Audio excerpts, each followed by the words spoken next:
Hi there. So I just thought I'd make a quick video just in case you were struggling to get started with solving quadratic equations. Now, you already know how to solve quadratic equations when we have real roots, and the same techniques can be used to solve quadratic equations when we have complex roots. I'll do a very simple example to begin. Let's say we had to solve the equation z squared equals negative 9. Now, just as the equation z squared equals positive 9 would have two roots, 3 or negative 3, this equation also has two roots. It's just that those roots are complex roots rather than real roots.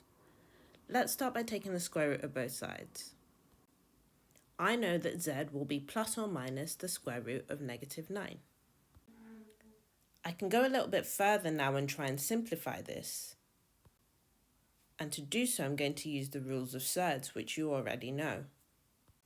I can simplify this as the square root of 9 times square root of negative 1. I know that the square root of 9 is 3. I know that the square root of negative 1 is I.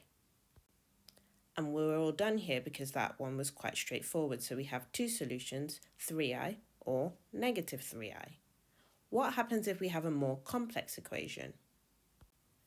Consider this equation, for example. I won't go all the way and solve it, but I will just talk us through it.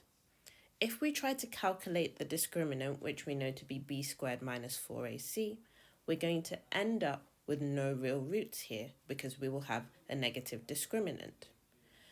We can use, though, those same methods for solving equations that don't factorize that we already know. We could try and complete the square, or we could try and use the quadratic formula, whichever method you're more comfortable with. The only difference is that some of the solutions we end up with are going to be in terms of I, or rather all the solutions we end up with in this case are going to be in terms of I because we have complex roots. Now, I don't want to give it away, I don't want to completely do this question, but I hope that's enough to get you started.